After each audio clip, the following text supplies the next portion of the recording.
Welcome, everyone. My name is Deborah Schaefer-Seaman. I am RAVSAK's network weaver. It is my privilege and honor to welcome you all to the very first of our brand new Torah Lishma Learning for the Sake of Learning series. We'll be kicking off this year's Torah Lishma series with Master Educator Dr. Deborah Lipstadt. Deborah Lipstadt is DeRote Professor of Modern Jewish History and Holocaust Studies at Emory University, where she created the TAM Institute for Jewish Studies. Among her many publications are Denying the Holocaust, The Growing Assault on Truth and Memory, and History on Trial, My Day in Court with a Holocaust Denier. Keep your eyes out for her forthcoming book, Holocaust and American Understanding. At Emory, Dr. Lipstadt directs the website HDOT, Holocaust Denial on Trial, which archives all the documentary evidence of her trial in 1996 when she was sued for libel by Holocaust denier David Irving, calling him a denier, an anti-Semite, and a right-wing extremist. During that trial, the case, which was adjudicated in the United Kingdom, came to court in 2000, and after a 10-week trial, Irving's claim was found to have no merit. The London Times said of the trial that it was history had its day in court and scored a crushing victory. Appointed by President Obama to the U.S. Holocaust Memorial Council, Dr. Lipstadt chairs the U.S. Holocaust Museum's Committee on Anti-Semitism and State-Sponsored Holocaust Denial. Today, Dr. Lipstadt will be learning text with us. That text will be on the screen in just a moment when Dr. Lipstadt asks for it. Deborah, it's my pleasure to welcome you as a friend, as a colleague, and as a true master educator. Let me pass the mic over to you now. Okay, thank you, Deborah. It's a pleasure being here. Is my picture up there? Because right now all I see is your beautiful face, Deborah Seaman-Schaefer, or Schaefer-Seaman. Anyway, when Deborah asked me to do this, I think she thought it would be more a traditional, straightforward text study session. And a few days ago, I got an inspiration or a feeling that I had to change what I was originally planning to do. I'd like to start with Mishnah from Mishnah Sota, Perek Tet, Chapter 9, Mishnah 15. Do people have access to that, Deborah? They're seeing that? Okay. I'll tell you why I start with this Mishnah. It really is prompted, and I don't know how many of you had a chance. It was sent out on late notice, and that's my fault.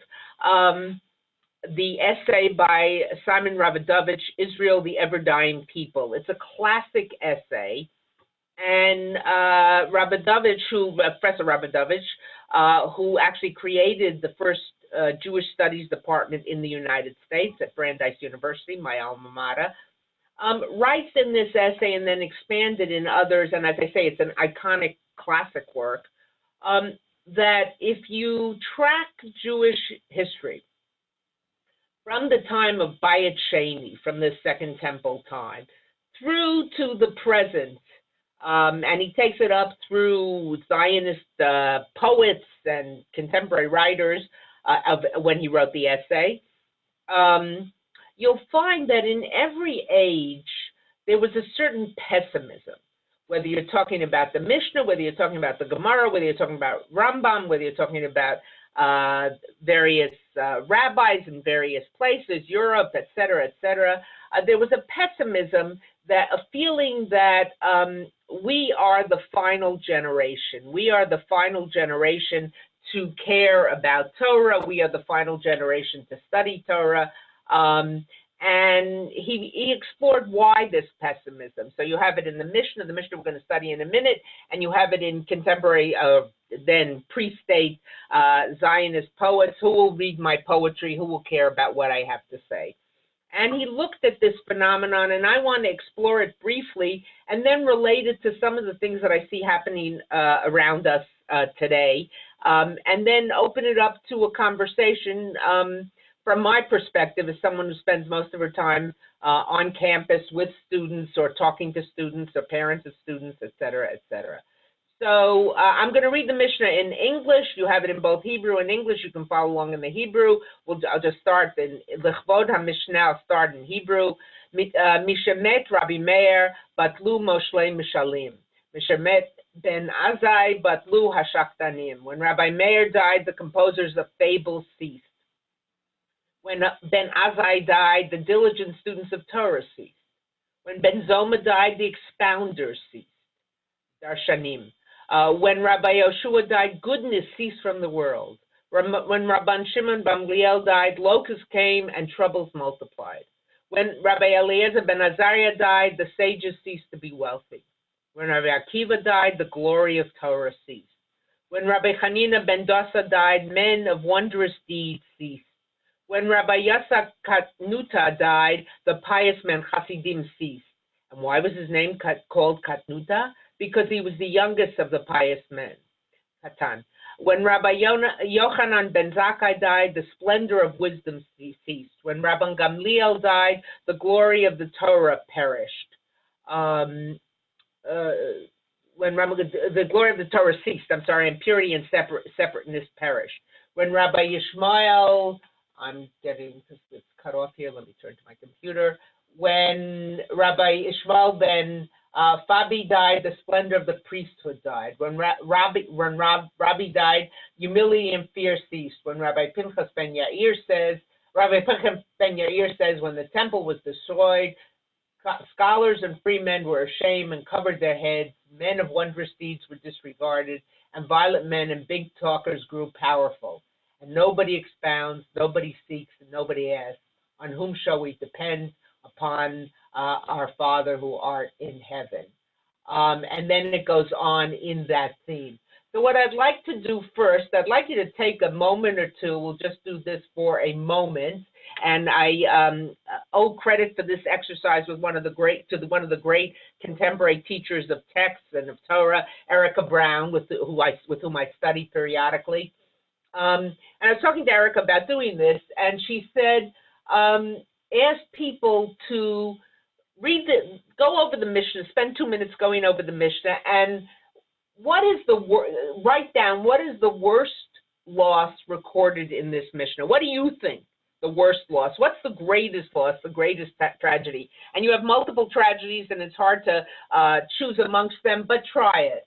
And then, if you can, and again, this is short notice, write a title for this Mishnah that captures its essence. If you had to give it a short title, if you were posting it on Facebook and wanted to give it a title, what title would what title would you give this Mishnah? So let's start with that. I'm going to give you, 3-4 minutes to do that. A short time. No advance warning, but go for it. So what's the biggest loss, and what's the title you would give it?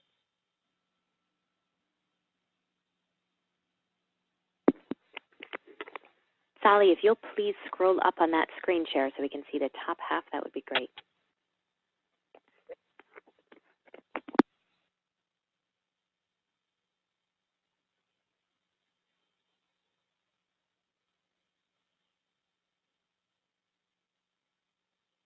Deborah, can I get people to put people on speaker so I can hear some of the titles I gave? Absolutely. Okay. Everyone's been unmuted now. Okay. Unmuted. Boy, are you powerful. You can unmute people. I would like to go through life muting people, but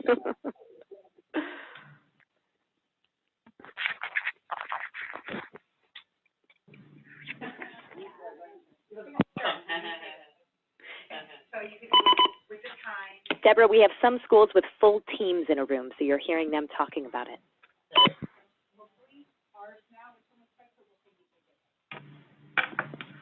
All right, folks, are you almost ready? Are you getting there? How about 2 more minutes?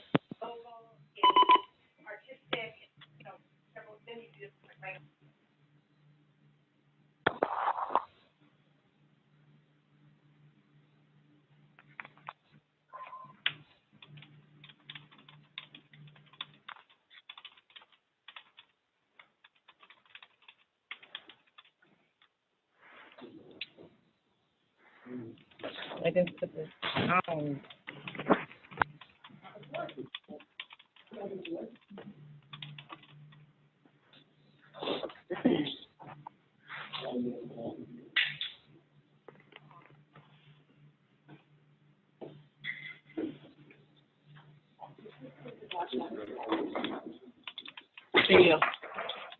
Okay. Anybody interested in weighing in as to what title they gave it? I have a title. Okay, go for it. The study of Torah outweighs them all. Study of Torah. So for you, the greatest lesson is study of Torah. Right. Okay, others. So someone else. Don't be shy. Shyness doesn't get us anywhere. Ain't have by Shan Lo Made. Let's go. Anybody else have a title? The End of Virtue. The End of Virtue. Okay. Go ahead. Anyone else? Let's get one or two more. It's the end of the world as we know it. Who was that? That was Deborah. Oh, okay. Very nice. I like that nihilistic kind of view. Anyone else? Any more? One more? Anyone? A World Without Leaders. Okay. All right. Clearly, this Mishnah presents a very, shall we say, pessimistic, if not, as I said before, somewhat nihilistic total loss. And the reason that I chose it, and the reason, if you haven't read Ravdavich's essay, I hope you will go back and read it. And I just want to take a complete digression now. I just looked at my clock. I meant to do this at 12:11, but today is Veterans Day, and 11:11. If some of you calling in from the Central Zone, it's 11:14. So, but it's at 11:11, in wherever zone you are, we mark the sacrifice of veterans, and I think that's an important thing to do. So, with that as a digression, we go back to Torah. So the reason I chose this, and the reason that I chose Ravdavich's essay, and some of you, in fact, may be familiar with Salo Baron's lachrymose theory of Jewish history. Salo Baron, sort of writing before Ravdavich, complained about the fact that for so much, our perspective of Jewish history, he's writing this in the 30s, in the mid-30s, before the Shoah, particularly if you look at Europe, during the Middle Ages, the long Middle Ages. Jewish history has a very long Middle Ages. You get a version of history that is one of death, destruction, pogroms, book burning, and then the cycle begins: death, destruction, pogroms, book burning. It's a never-ending cycle of bleakness. And what Baron complained about, and by the way, that I think shaped the worldview of many of my generation of scholars, Paula Hymanzal, Todd Endelman, others.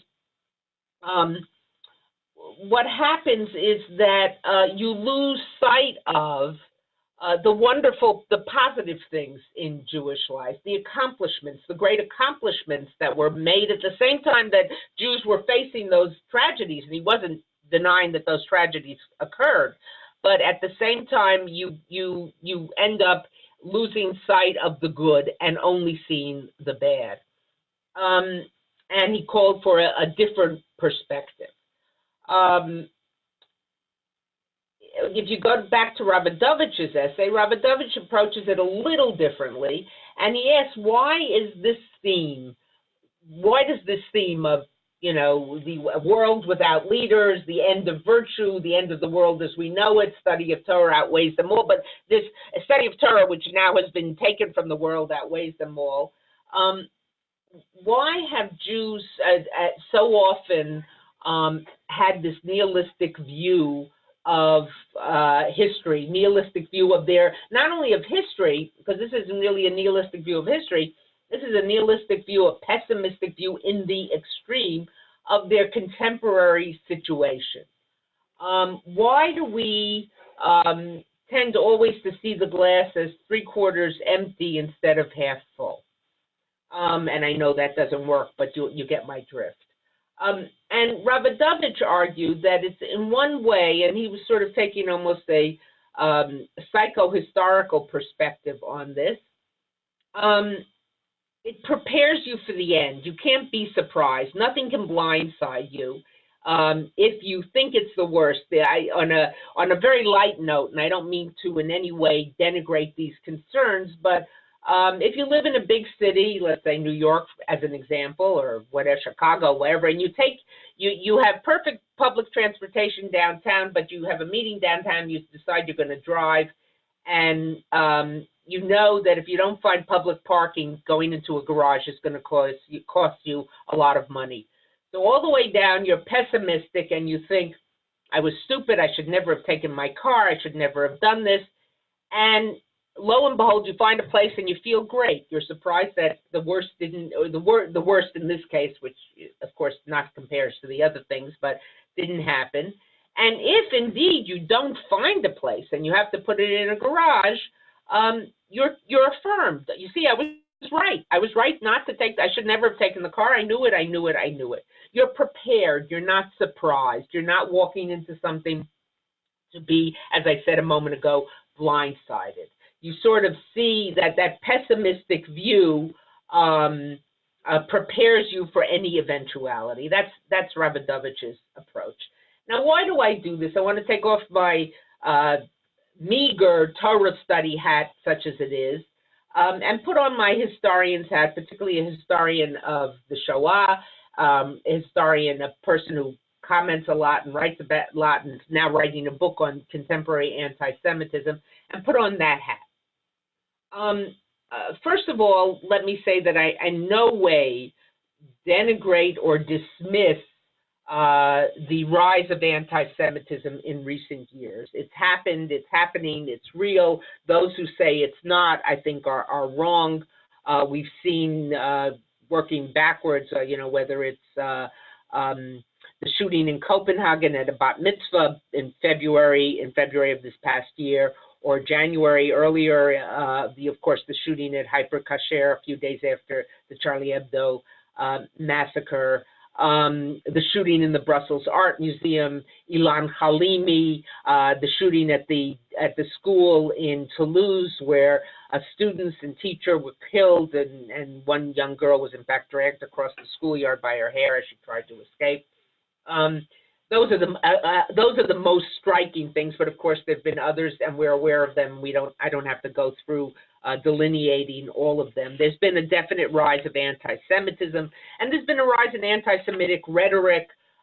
Some of it often connected with Israel, but I think it goes much deeper than that. And again, that's for another conversation. So I'm aware of that, and I'm worried and troubled, and I've written about it. I've written about it in the New York Times. I've written about it in other venues. So in no way am I dismissing this concern. However, having said that, I also am troubled, particularly in relation to the United States, particularly in relation to the campus, by some of the rhetoric we often hear. And the most inflammatory, but I hear it all the time, repeated all the time, and when I take issue with it, I'm looked upon like I'm not usually am I thought of as naive, but, as just a naif, as a nar, as a silly person. The campus as a hotbed of anti-Semitism. And you hear this over and over again. You hear students being prepped to confront this hotbed of anti-Semitism that they're going to find on the campus. Now, again, just as I did a moment ago, I don't want to denigrate the fact or dismiss the fact that on many campuses, much of the hostility towards Israel has been expressed in an anti-Semitic mode, or there's an anti-Semitic tinge or perspective that is locked up with it. We know that the depiction of Israel on campuses is, at best, Israel is wrong, but the others are wrong too. That's about the best you can expect in most places. At worst, Israel is so wrong it doesn't really have a right to exist. You have BDS movements. I don't think any campus is going to adopt BDS. I'm not talking about the students. I'm talking about president, board of trustees. But that doesn't matter because the rhetoric about Israel, the general perception is that Israel is wrong, that Israel is only in the position it is because, Jews support it and Jews supported Israel, right or wrong, et cetera. And the campus, and many of you are not far removed from the campus, on the campus, instinctively you support the underdog. The underdog, the students who couldn't find Israel on a map know that their sentiments are with the other side, however you want to define that other side, because they are the ones who are oppressed. And it comes off sometimes as anti-Israel, sometimes it comes off as anti-Semitism. Some people involved in this, some are anti-Semitic, on the campus less so, and use the anti-Israel as an excuse because the anti-Semitism is not that acceptable. All those things are out there and they're very real, and I'm involved as much as I can in my own little way to try to address them or to give guidance on them. Having said that, however, and this goes not just for the campus, but also for so much else of Jewish life, I worry that this emphasis, this pessimistic, this a world without leaders, the end of the world as we know it, however we want to call this mission and applying it now to the contemporary Jewish situation, tends to fall into the trap that Baron warned against, and that Ravidovich was analyzing, this nihilistic, pessimistic view. Now, on one hand, maybe it's to prepare us, as Ravidovich might have argued, but what it does is it makes us lose sight of the positive, lose sight of the accomplishments.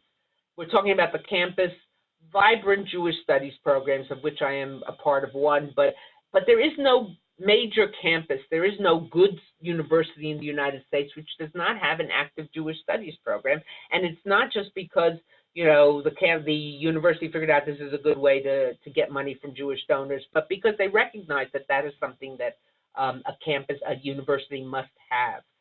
It loses sight of the revitalization of Hillel, something we were so busy celebrating not too long ago. It loses sight of the Chabad programs, other Jewish programs, Jewish affiliation programs that are present on virtually every campus. I don't worry so much about the student who comes with a very strong traditional approach, who's going to find those Jewish institutional things, certainly Hillel or maybe Chabad, for, kosher meals, for Shabbat, for celebrations. But I worry about the many students who come to campus maybe from a strong Jewish background, but who don't feel they need those institutions for their daily lives, who will go home for holidays or make sure they attend a Seder, etc., but who are being warned that if you identify or affiliate or openly proclaim your Jewish identity, you're in for 4 years of fighting and being on the defensive, defending Israel, et cetera, et cetera. And for the next 4 years, I'm going to check out. For the next 4 years, I came to campus to learn. I came to campus to have my mind expanded. I came to the campus, let's be honest, to have a good time. This is not how I want to spend those 4 years. We become, to move away from the campus and put it in somewhat of a larger perspective, we stand the danger. I don't want to say it's happening yet, but we face the danger of making anti-Semitism, making persecution, making our suffering the raison d'etre, the reason for our Jewish identity, our Jewish existence. Rather than, there was a boat that, during the time of the Exodus and the Aliyah, the secret, the attempt to smuggle Jews into then Palestine. There was a boat. It used to be, it may still be there when there was one main road up to Haifa, the coastal road. It was called the Afal Pi Chen, of course, taking its name from, I believe in the coming of Mashiach, Afal Pi Sheyit Mamea, even though he may tarry nonetheless, I believe. So it was called the Afal Pi. I don't know if it was Afal Pi Chen or Afal Pi. Nonetheless, we still believe.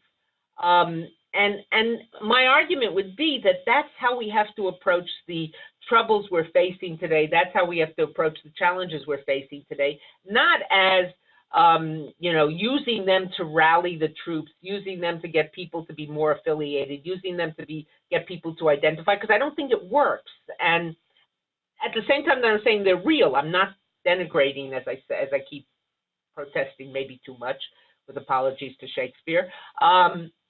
But never to let that become the raison d'etre for our Jewish identity, never to telegraph the message to particularly, not only, but particularly the young people, that that's what ties us together. There's so much, I mean, I'm talking to educators, you know that, so again, I don't have to belabor the point, but there's so much positive to tie us together that I'm afraid it's being drowned out. And even those who won't run the other way, even those who will stay affiliated, even those who will identify, do so in a defensive manner, and rather than in affirming, rather than, bisamachta, you should rejoice, rather than a sense of being raised up by what this is, and rather with the sense that I have to protect this entity called Jewish identity, Jews, Jewish community, whatever word you want to use, from persecution. So that's why I wanted to start with this Mishnah. That's why I wanted to bring you in touch with Professor Rabidovich's essay. And I'm ready at this point Deborah, to open it up to questions or comments, Barb, attacks. If you disagree with me, do not feel hesitant to say so. I have faced far worse than anyone on a RAVSAK webinar. And I'd like to point out I won, so please. Welcome back, everyone. If everyone will turn their camera on, I've unmuted all of your lines. If you expect to have a phone ringing in the background, you should feel free to go ahead and mute your line again. Anyone who has a question, please go ahead and think of that now. I'll start us out with the first question. Okay. Deborah, what do you think the right strategy might be for preparing students for this potentially anti-Semitic or anti-Israel activism that you described, while strengthening them to carry on and to be strong, proud, open Jews? I think there are a number of things. And, if you're starting with a student who's tabula rasa, who has no strong Jewish identity or education, it's going to be harder, but your teachers, you know how to do that even better than I. I think, first of all, to educate them not with the Israel is always right kind of mantra that they've gotten before, because then they'll be blindsided. To educate them to the nuances, to educate them to the arguments, at the same time to prepare them for what they're going to hear, and some of the legitimate critiques that can be made of Israel, and no Israeli will deny that. Otherwise, as I say, they're going to be blindsided. That's one thing. I think the other thing is to also prepare them, particularly kids who are strongly identified with Israel, who've been there, who've studied there, who've gone on trips there, whose family is associated, and Israel is part of their being, as it is for so many of us, that, they're going to hear views and they're going to have attitudes which are different from what they have heard before, or what they have, what has been expounded in their circles before. And how do you think about those things? Not immediately to see it as, here's the attack, and now I've got to start fighting back. But how do I listen to it? How do I approach it? What's a good answer? I think that strangely enough, and this is bringing coals to Newcastle again with apologies to Shakespeare, to a group like this, I think they need education, they need preparation, but they don't need to think of themselves as Maccabees going into the ultimate fight over the temple. Because that's only going to alienate. That's not going to accomplish anything. I think something else that is a very important strategy, and this is something which many of the institutions in the Jewish community have not really seen, but amongst the groups we really have to reach out to are groups on the left. The groups on the right, and there's a political, you find on a campus, of course, you find many more people on the left than on the right. But I was talking to President Morty Shapiro of Northwestern, and he a couple of months ago, and he was pointing out to me that when the BDS resolution came up in the student government, one of the groups to, amongst the various groups to support it were, I don't know if it was the LGBT group or the gay group, but a group I think associated with LGBT views. And he said it just, you know, he was hitting his head in amazement, because if there's a place where LGBT people are accepted and feel comfortable, it's Israel far more, at least parts of Israel, maybe not B'nai Brak, far more than any Muslim/Arab country. It's necessary to make common bonds with those groups. So I think we have to, instead of preparing students to go into battle and be defensive, we've got to educate them in a very nuanced kind of way. Long answer to a short question.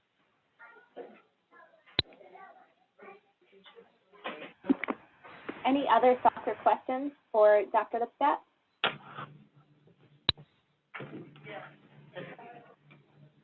Elliot Raven, it looks like you might have a question, but your line might be muted.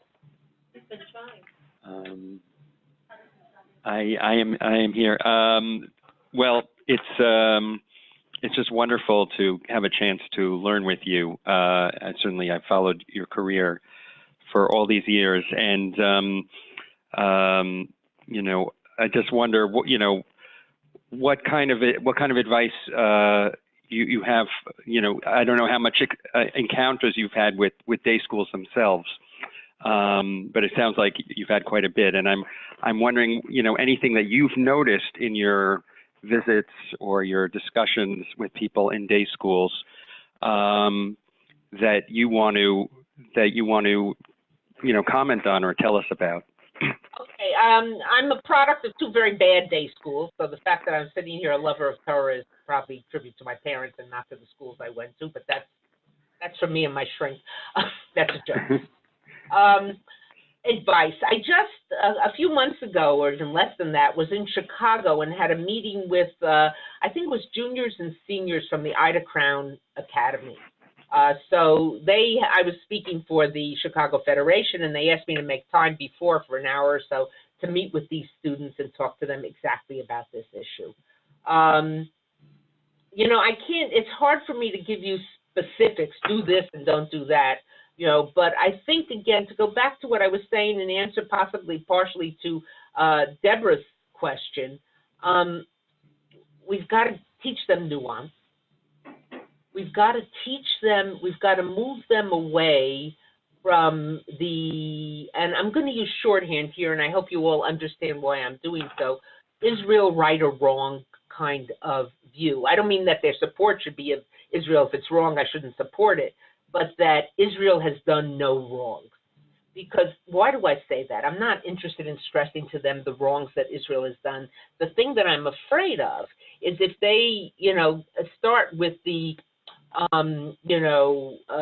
sort of mantra that many of us have who haven't really explored the issue deeply in all its various manifestations, they're going to be they're going to just be wiped out in any argument. You know, Tzahal has never done anything wrong. Tzahal has done things wrong. So it's made up of human beings. It couldn't possibly not have done things wrong. Israel gives every opportunity to Palestinians. It doesn't. Maybe for very good reasons, but you've got to give them a very nuanced, shaded view of things, not to in any way diminish their love or support for Israel, but to prepare them for the debate, to prepare them for the argument, to prepare them for the being challenged. I think one of the other things we have to do is help them understand when is what they're hearing a critique of Israel, and when is it anti-Semitism? You know, I think it was Justice Potter Stewart, who was on the Supreme Court quite a few years ago, when the pornography cases were first coming up before the Supreme Court. And he said, I can't define it, but I know it when I see it. Well, that's sort of the position I'm in, you know, having dealt so often and so long for my sins with anti-Semitism. I know it, I can smell it, and I think I would guess many of you on this phone call are in a similar situation. where you know when it's just critique of Israel, when you know that critique of Israel is really a foil for, a cover for pure anti-Semitism, or even not so pure anti-Semitism, but anti-Semitism in whatever manner, shape, or form. So I think that, however possible, is to help the student differentiate, because the way you fight an anti-Semite, and sometimes they're harder to fight, is very different from the way you might fight someone who has a critical view of Israel. The energy you might put in it, the education you might try to do. So I think that that's also an important differentiation to me. Hello? Can you hear me? Yes, please go ahead. Great. This is Elena Levine, head of school at Donna Klein Jewish Academy. And Deborah, thank you so much for the wonderful lesson. I had a question for you. So in addition to being head of school, I recently experienced something that felt was a bit unique to what we've been used to in our educational environment. My 14-year-old daughter was the victim of pretty severe anti-Semitism and anti-Israel. And she was visiting her friend, and there were 8 of them. And there was a group of 9, 10, and 11-year-old girls that did not necessarily seem the part, but pretty much within minutes were saying some pretty serious anti-Israel and anti-Semitic remarks. The fact that this is starting so much younger, not just as the victim, but the perpetrator, do you have any recommendations as to what we can be doing in the Jewish day schools? Right, that's really chilling. I don't know. You know, I teach college students. I do that because I'm not good, and I'm not doing this as a suck up to the people on the phone. I'm not good enough to teach 9, 11, 13, 14-year-olds. That's much harder. By the time they get to me, they're serious. They know it counts. So I don't know. And maybe someone on the phone call could weigh in. I'd love to hear that's the wrong term. I'd be anxious to hear more of the details of this, and where are these 9 to 11-year-olds getting it? What are they hearing? What are they saying? And what was the anti-Israel part? And the anti-Israel part, the critique of Israel part, is going to become more and more common. We're going to hear more of it. We're going to hear of it in places we hadn't heard of it before. But it's morphing over into anti-Semitism is really pretty disturbing. So if you want in, and maybe not in this setting, you might want to describe it, but at some point pass that information, I just would be intrigued. I wish I could give you an answer. I don't know. I just don't know. I wish someone had a good answer. You need someone who really knows how to work, and many of you on this phone call do. How do you work with kids that age? How do you shape them? How to be, I'm talking to you from Atlanta. Not so many decades ago, those 9, 11, 14-year-old girls would be or boys, would have been espousing such horrific statements about African Americans and calling them other names, certainly in this part of the world. So, how did we move those people past those views? I don't know. I just don't know. I don't want to give you a glib answer. I'm here to educate, but I'm also here to acknowledge that I don't know. That's pretty depressing. Deborah, can I just make a comment? Can you hear me? Yeah, sure. Yeah. I think it's part of the bigger bullying picture, and that, kids are picking up the negativity around them, and it almost doesn't matter what it is, but it translates into the whole dynamic of kids nowadays who feel so free to bully, and perhaps has to be put into a larger context in order to deal with it, not as specific anti-Semitism necessarily, but as what do we do to teach kids about how you treat other kids? I think you may be right. I mean, it certainly makes sense to me, part of the bullying context, but you still can't you're talking about the bullying, but that still leaves those ideas floating out there. Sure. So at the same time that you address the bullying, somehow you've got to address these ideas on a level which the kids understand.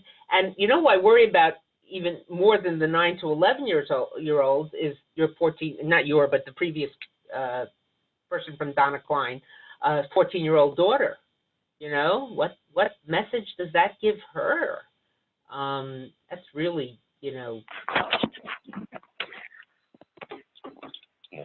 It's really important for us, of course, to educate our students about the pros, the cons, at whatever age they are. However, I think another component of the education has to be how to respond to those situations, those remarks, in a way that helps them with the situation. Not to get into an argument and not to get into a debate, but some way to give them an out. Some way to expose. Look, anti-Semitism, as is the case with most prejudice, is idiocy. Think of the etymology of the word prejudice. Prejudge. Don't confuse me with the facts. I've made up my mind.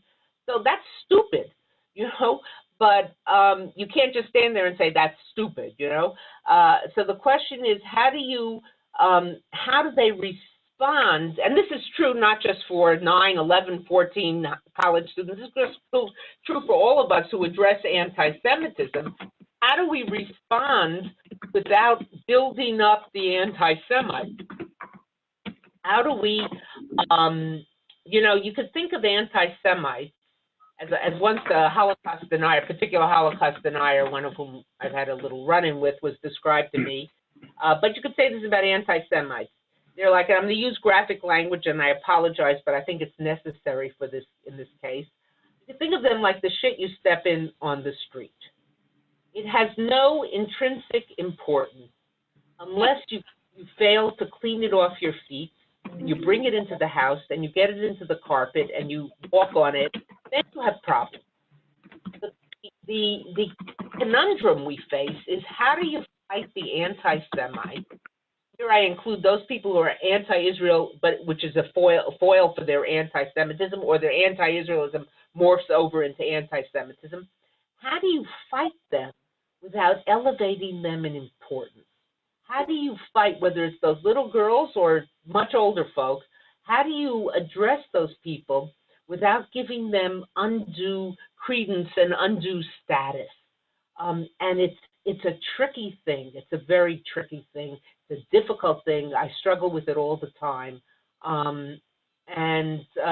do I, in my years of addressing Holocaust deniers and fighting them, thank God, somewhat successfully, how do I fight them without making them seem like they're the whole threat? I think we have much more of a threat of people not caring about the Holocaust, or saying, oh, I know about the Holocaust, I've heard about it, or enough Holocaust about deniers. So how do you fight not to say that deniers aren't important, obviously, I think so, and I don't think I have to belabor that point.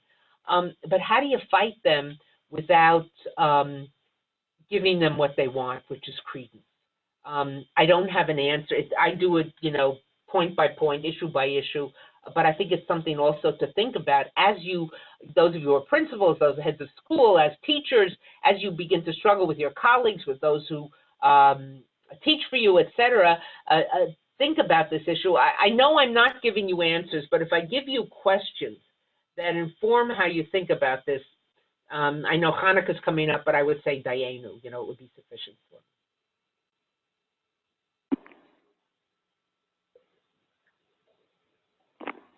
Joey Steiner, it looks like you're trying to ask a question. Let me make sure that your line is unmuted because we can't hear you.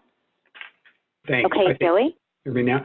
So how do we get our community institutions, though, to make room for this kind of nuanced discussion? I mean, we all read these stories about rabbis just choosing not to deal with Israel because it's just going to create too much controversy. I suspect heads of school may find themselves in a similar position, that anything other than to be crude, a pep rally for Israel will be badly received by their boards. So, you know, why step into that? There's just enough problems running a school as it is. How do we make room for this more nuanced view, which ultimately our students need to have if they're not going to be blindsided the way I'm in a very coveted position in that I work for a university. I can say what I want. You know, if I come to your community and give this talk and people feel I've been too nuanced or too shaded or whatever, they won't invite me back. But I've already been there, so they wouldn't invite me back anyway so soon. I'm not being facetious.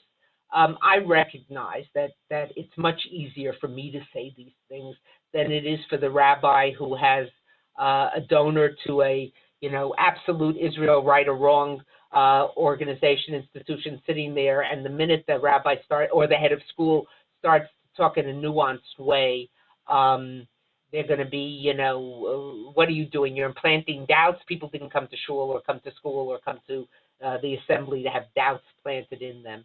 Or have your high school kid come back and say to the parent, my teacher said Israel isn't always right, and the parent, of course, going ballistic.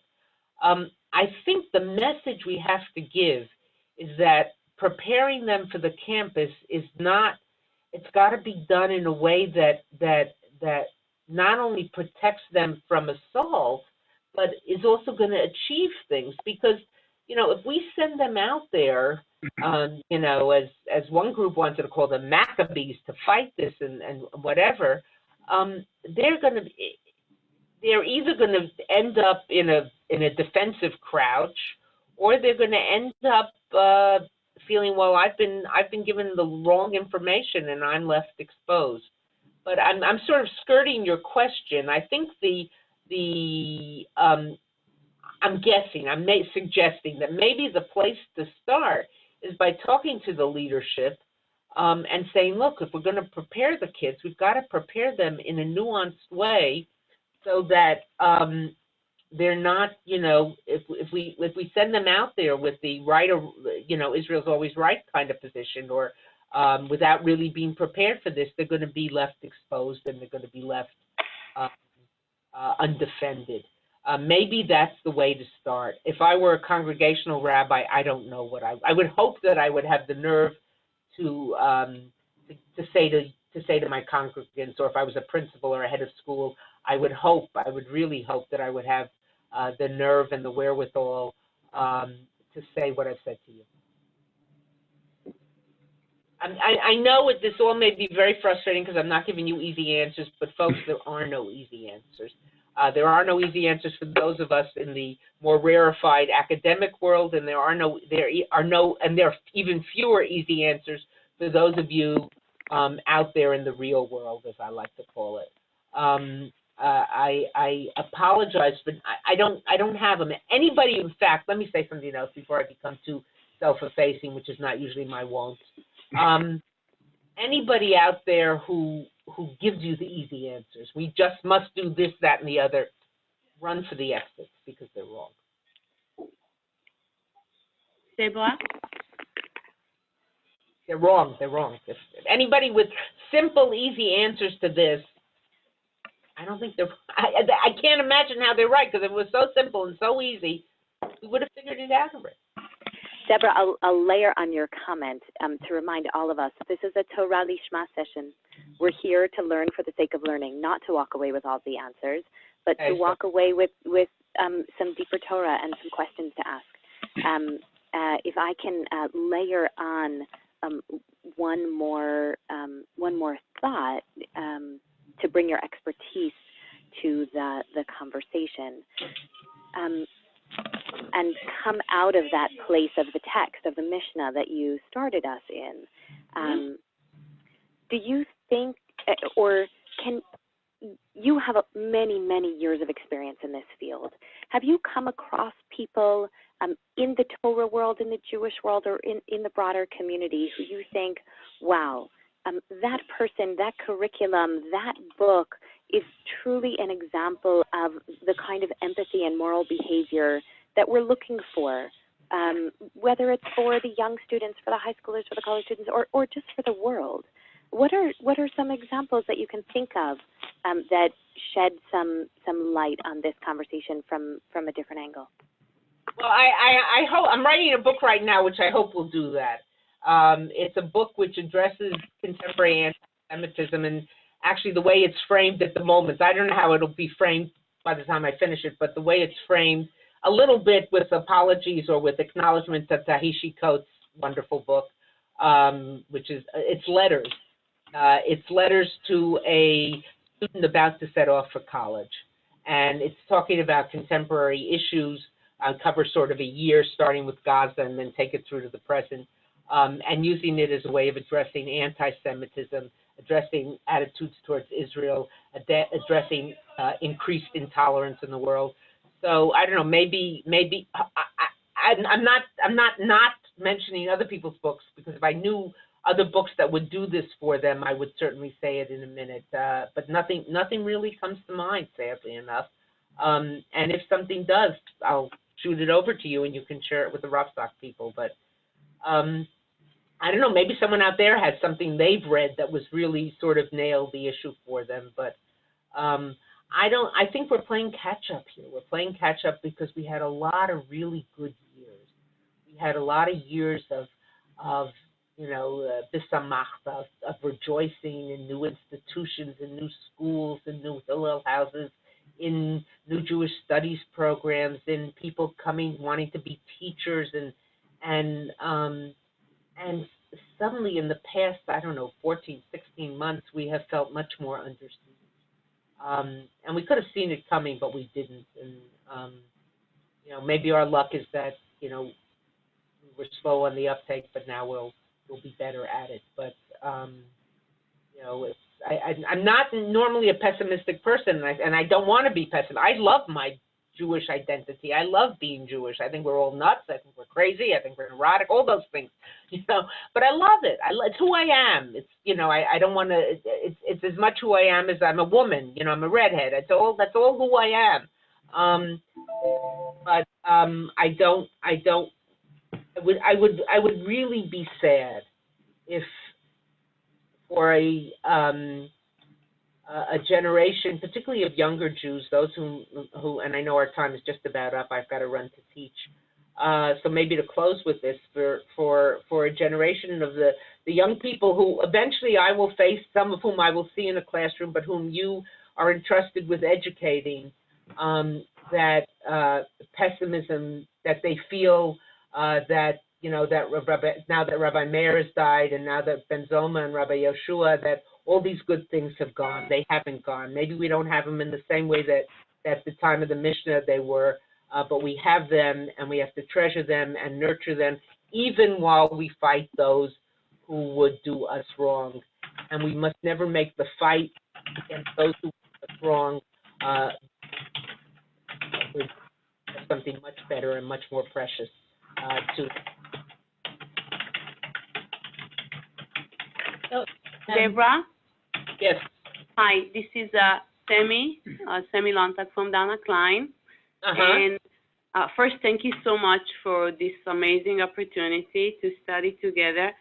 I guess my question goes back to the notion of Israel right or wrong, and more as to what will be the advice, maybe for the others from previous experience, how to engage our faculty, the teachers, in this conversation, and if there is some guidelines that we can follow or bring to the table as to the conversation. It seems that in previous years there is some type of silence when it comes to conversations around situations and things that are happening in Israel. And I know that most of the teachers prefer either to advocate for Israel, or if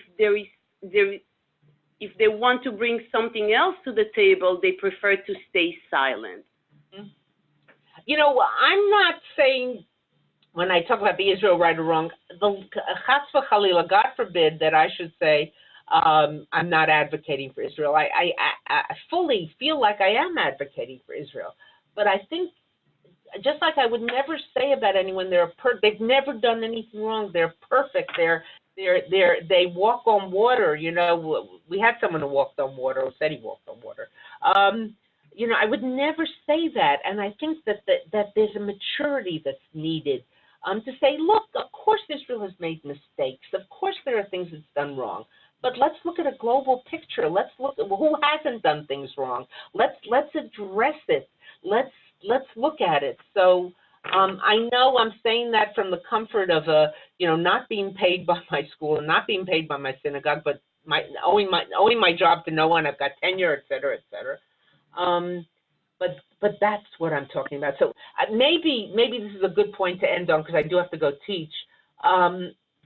To turn your question around and and maybe to some of the previous questions, which I haven't been able to answer, but as Deborah has said, this is Torah Lishma, to walk out thinking in a more nuanced fashion about the topic. That's where we have to begin. That critique and fair critique and fair evaluation is not ipso facto a negative or a condemnation. A parent looks at their child and says, my child has never done anything wrong. There's no point to go. There's no place to go for that conversation. You know that better than I, because you have all these kids in your school, and I'm sure their parents have told you that. Many of them have told you that. That we need a greater sense of maturity in how we deal with the issue, and that would be, maybe unsatisfying, but that's the best I can give you at the moment. And it's not a thing that can be answered in one shot. It's far more complex, and I'm struggling with it. I know you are struggling with it, and I hope we come up with some good answers. So thank you. Ladies and gentlemen, join us again on January 13th for our Torah Lishma session with Ron Wilson, on May 5th for our Torah Lishma session with Avram Infeld, Dr. Deborah Lipstadt, I and everyone on the RAVSAK staff and the faculty of our RAVSAK schools thanks you for joining us today for this tremendous launch of our Learning for Learning's Sake session. Well, I was the first one. Oh, well. May it all be uphill from here. Amen. Take care. Bye-bye. Thank you all. Thanks, everyone. Have a wonderful rest of the day.